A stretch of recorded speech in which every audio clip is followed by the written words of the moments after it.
Shalom Bapak Ibu Saudara yang terkasih di dalam nama Tuhan Yesus Kristus. Saya harap Bapak Ibu Saudara di rumah sehat dan tetap antusias untuk di-upgrade dalam segi spiritualitas melalui siraman rohani, di mana kita belajar bersama-sama untuk kita di-upgrade, diperlengkapi, diperkaya dengan perspektif-perspektif yang Alkitab ingin kita lakukan. Nah saudara, pada hari ini saya akan mengajak Bapak Ibu Saudara belajar firman Tuhan yang terambil di Yakobus 5 ayat 17 sampai 18. Saya akan bacakan untuk Bapak Ibu Saudara. Elia adalah manusia biasa sama seperti kita, dan ia telah bersungguh-sungguh berdoa supaya hujan jangan turun, dan hujan pun tidak turun di bumi selama 3 tahun dan 6 bulan. Lalu ia berdoa pula, dan langit menurunkan hujan, dan bumi pun mengeluarkan buahnya. Nah saudara, ayat ini membahas konteksnya tentang salah satunya tentang doa. Nah menarik sekali, Yakobus 5 ayat 17 mengatakan Elia adalah manusia biasa.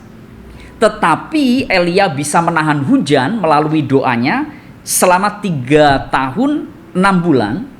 Kemudian Elia meskipun orang biasa, dia berdoa lagi supaya hujan turun, dan hujan itu turun membasahi bumi, dan bumi pun mengeluarkan buahnya.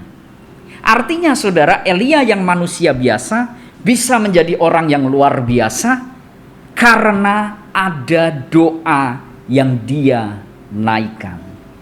Nah saudara, hari ini saya akan mengajak Bapak Ibu Saudara belajar mengenai yang namanya berdoa secara disiplin. Nah saudara, hal ini kelihatannya mudah bagi kita, tetapi kerap kali sering lupa untuk kita lakukan, dan kita sering tidak disiplin di dalam berdoa. Dari ayat ini kita belajar betapa pentingnya doa.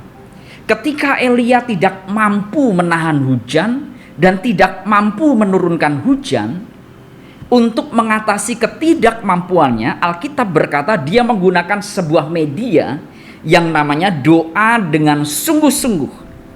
Artinya Elia di situ secara konsisten berdoa, dengan percaya dia berdoa, dan dia menaikkan doa kepada Allah Bapa, Allah Putra, Yesus Kristus, dan Allah Roh Kudus, supaya hujan turun atas Israel, dan hujan itu turun, dan kelaparan tidak terjadi, saudara. Dan kelaparan selesai pada waktu itu.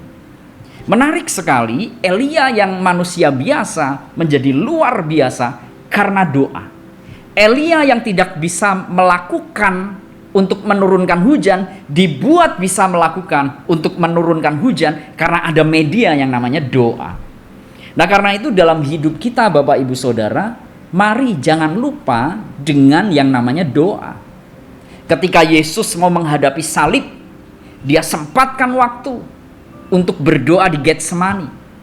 Dia ajak Petrus, Yakobus, dan Yohanes untuk berdoa bersama di sana.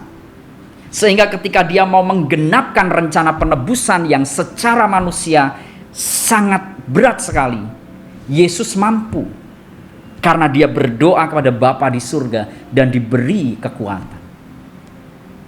Nah saudara, coba kita perhatikan mujizat di Alkitab di Perjanjian Baru. Kalau saudara perhatikan, semua mujizat-mujizat yang terjadi selalu diawali dengan doa. Ketika orang buta ingin melihat kembali, dia berdoa meminta kepada Tuhan, Tuhan, aku ingin bisa melihat, dan Tuhan sembuhkan.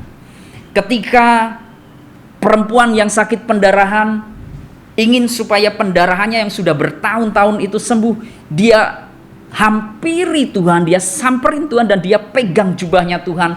Dengan hatinya dia berdoa, sembuhkan aku Tuhan. Dan waktu itu sembuh. Doa merupakan media untuk kita bisa melakukan perbuatan-perbuatan yang ajaib, untuk kita bisa mendapatkan pertolongan Tuhan yang ajaib. Jembatannya adalah doa. Tanpa doa kita sangat susah menerima yang namanya mujizat. Nah saudara, beberapa waktu yang lalu seorang teman saya menceritakan kesaksiannya. Dia kerja di bagian properti, pekerjaannya menjual rumah dan mengiklankan rumah-rumah yang dijual. Nah, suatu ketika dia mau menikah, dan ketika dia mau menikah kurang lebih 1 bulan semua harus terlunasi, dan dia butuh biaya sekitar sekian puluh juta untuk melunasi biaya tersebut. Dan ketika dia dan calon pasangannya harus melunasi biaya sekian puluh juta, kurang lebih sebulan sebelum mereka menikah, biaya-biaya gedung, biaya-biaya keperluan pernikahan itu harus dibayar sebulan sebelum pernikahan. Akhirnya mereka berdoa supaya Tuhan cukupkan kebutuhan mereka. Secara manusia, nominal itu sangat sulit mereka capai. Secara manusia, nominal itu butuh waktu yang lama untuk mereka bisa kumpulkan, lebih dari 1 bulan kalau secara logik. Tetapi tiba-tiba ketika mereka berdoa dan menaikkan permohonan doa mereka supaya Tuhan cukupkan biaya pernikahan mereka, tiba-tiba beberapa minggu kemudian ada seorang pembeli mau membeli rumah yang dia iklankan, dan transaksinya cukup tinggi pada waktu itu.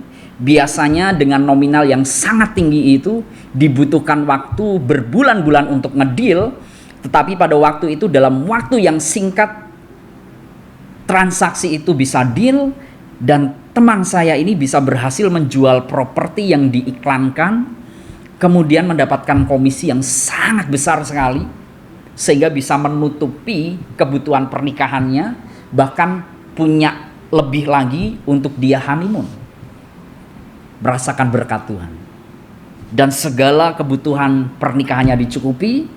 Dia bisa honeymoon dan dia tidak dipermalukan, saudara. Nah, saudara, mujizat ini bisa didapatkan karena teman saya pada waktu itu berdoa. Nah, saudara, mari di dalam hidup kita itu manusia biasa, penuh keterbatasan. Jangan lupa untuk kita berdoa seperti yang dilakukan oleh Elia.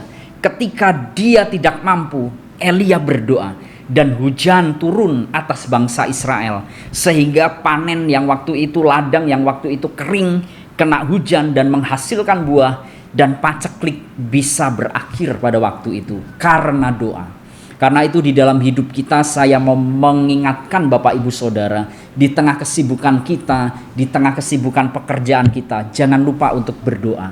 Karena jembatan antara kita dan mujizat, jembatannya adalah doa. Berdoalah senantiasa dan jangan jemu-jemu untuk berdoa. Tuhan Yesus memberkati.